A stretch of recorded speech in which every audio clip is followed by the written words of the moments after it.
the day I was finally going to walk through one of my biggest fears, a fear that had held me back for more than 20 years. Suddenly, I hear them call my name. I stand up and walk nervously to the front of the room. I stand behind the podium and look out at the 15 or so faces staring at me expectantly. You see, I had joined Toastmasters, and I was about to walk through my fear of public speaking. But what I know now that I didn't know then is it's not actually a fear of public speaking at all. It's a fear of being seen, of being judged, of not being good enough, and a fear of failure, all wrapped into one. Whew. I take a deep breath, and I start to deliver my speech. And about a minute in, something really weird happens. I feel this tremor sensation in my feet. And then that tremor moves up my legs into my entire body and goes from being a slight tremor to a full-on, body-shaking, uncontrollable event. This is an event. And I look around, because this has never happened before, as if someone or something is going to save me. And I notice this empty chair right next to me, and I think, oh my gosh, if I could just get over here and sit, I would be safe. I would stop shaking. I would stop looking like a fool. But in that same split second, I knew what that chair represented. That chair represented the old me. It represented my comfort zone that was squashing my dreams.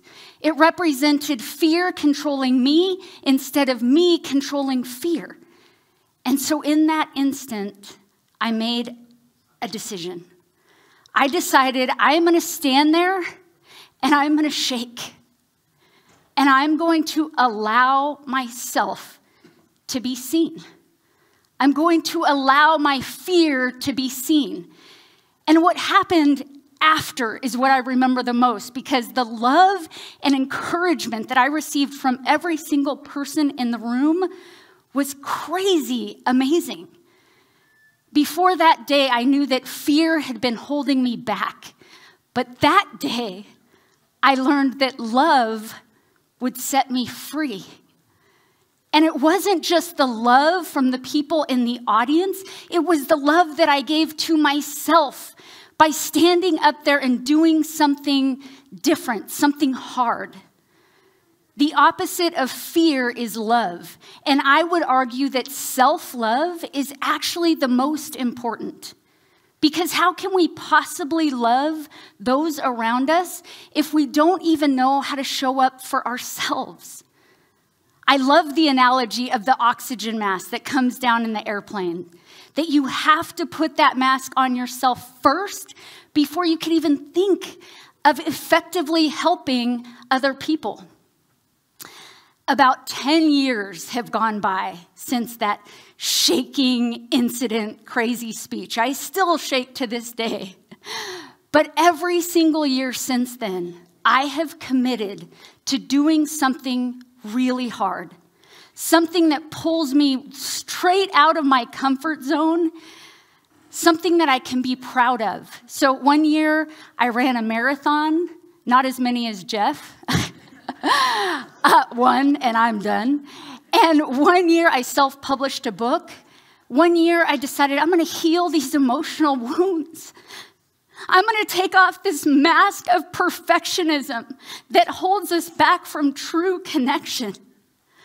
I even competed in a bodybuilding competition so that I could really prove to myself that I am more powerful than my fears.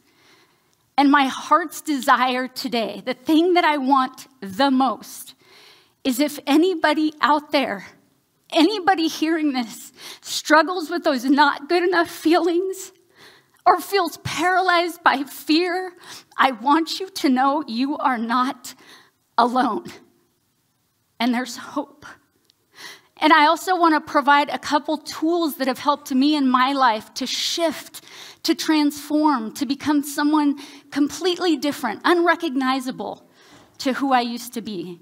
Because as I look back over these last 10 years, I realized that by doing some simple but very powerful changes in 3 specific areas of my life, I've been able to grow, to change.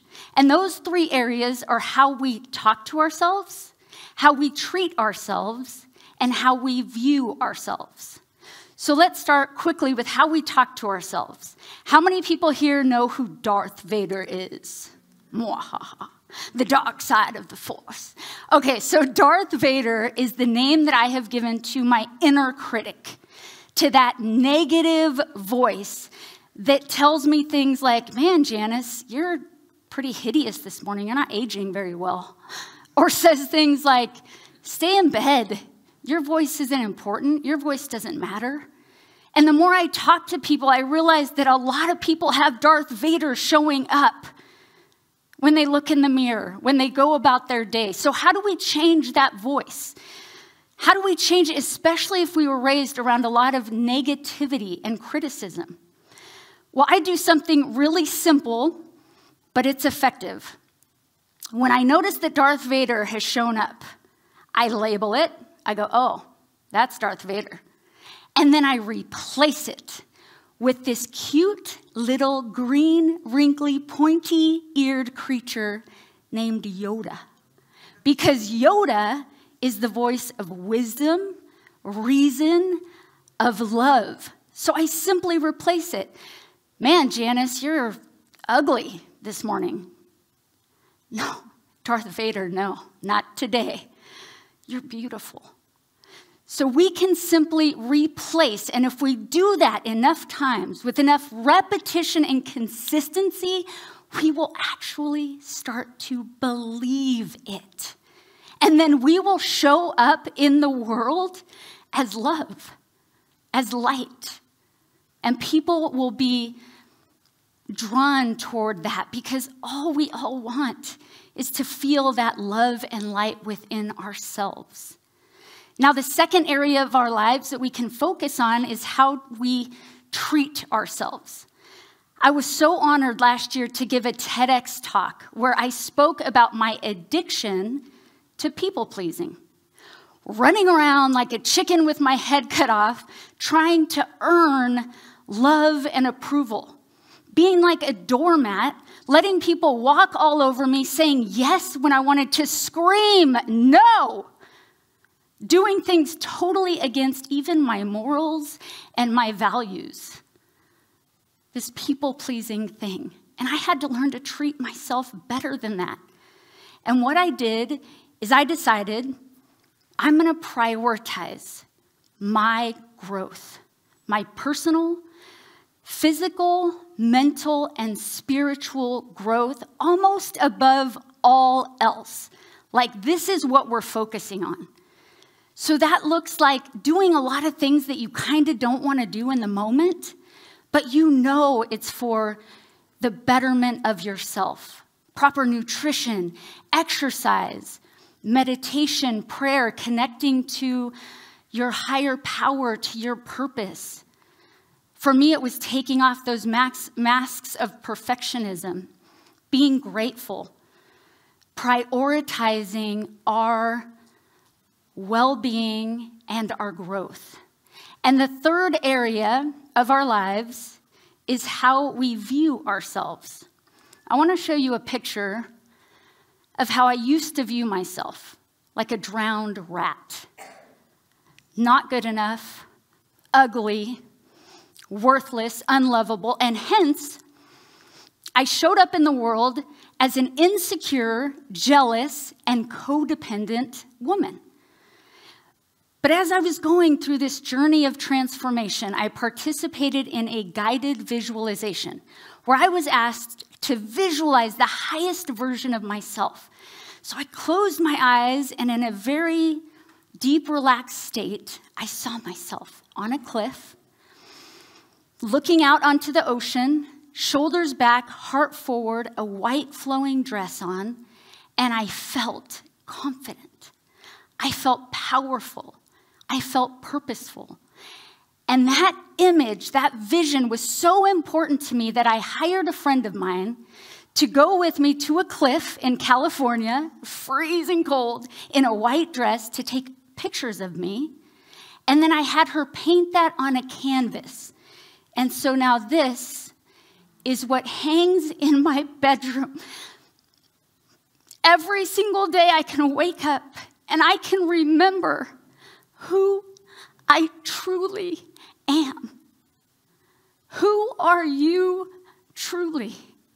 Underneath the fear, the trauma, the walls that you have built up to protect yourself, who is the real you, the unafraid you, the powerful you, the loving you? Because this life is about transformation. It's about evolution. It is your time to go all in. It is your time to replace the negative with the positive. It is your time to prioritize your growth and your well-being. It is your time to envision and then take baby steps into who you are truly meant to be. There is no better time than right now, today, to go all in. Thank you.